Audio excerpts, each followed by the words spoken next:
Ciao a tutti! Sarà capitato anche a voi di ritrovarvi con delle piante piene di peperoncini non ancora maturi e l'autunno è alle porte. Infatti, dalle mie parti sono quasi 3 settimane che ci sono 10 gradi centigradi di minima la notte. Con queste temperature le piante di peperoncino potrebbero rallentare e addirittura bloccarsi, ad eccezione di alcune varietà particolari. Quindi, cosa possiamo fare per aiutare le nostre piante a completare la maturazione dei peperoncini ancora acerbi? Esistono alcuni stratagemmi da adottare. Vediamoli insieme.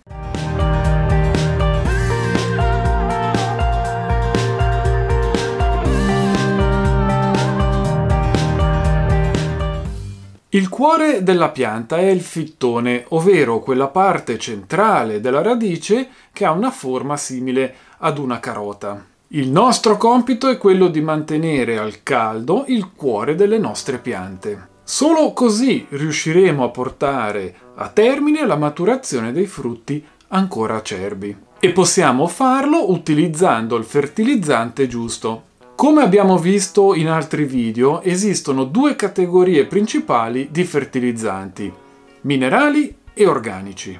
All'interno di queste due categorie ci sono due sottocategorie: fertilizzanti minerali liquidi e solidi, fertilizzanti organici liquidi e solidi. Purtroppo i fertilizzanti minerali inquinano di più di quelli organici ed è per questo che evito di acquistarli. Inoltre non hanno alcun potere di riscaldare il cuore delle nostre piante, proprio perché sono inorganici. Quindi focalizziamoci sui fertilizzanti organici.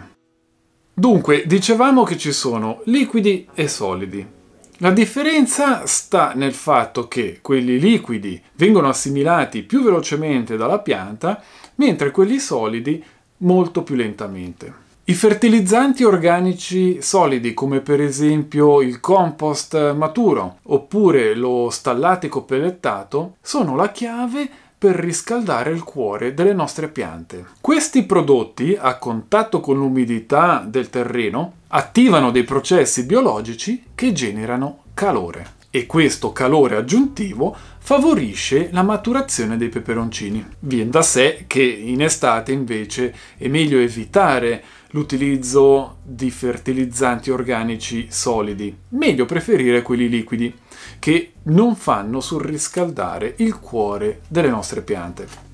Molto semplicemente vi basterà estrarre la pianta dal vaso, cercare di rimuovere un po' di terriccio esternamente e anche un po' sotto il panetto di terra, mettere un po' di compost maturo o dello stallatico in pellet sul fondo, rimettere la pianta nel vaso e aggiungere del compost o dello stallatico tra il vaso e il panetto di terra.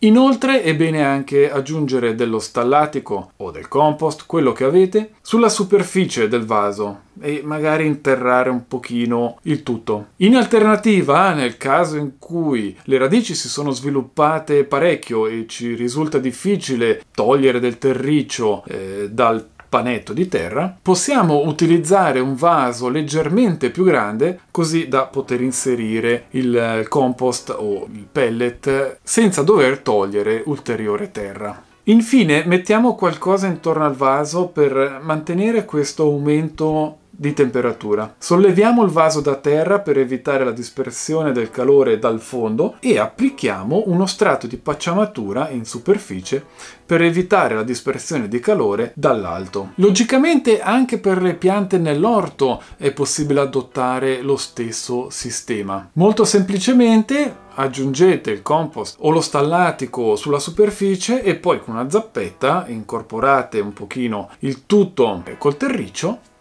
Il gioco è fatto. La temperatura aumenterà di pochi gradi, ma aumenterà. Se poi ci mettiamo sopra un bello strato di pacciamatura, eviteremo la dispersione di questo calore. Seguendo questi semplici passaggi, potrai aumentare la possibilità che i tuoi peperoncini maturino anche con l'arrivo dell'autunno. E ricorda che la pazienza è fondamentale, la maturazione dei peperoncini richiede il suo tempo.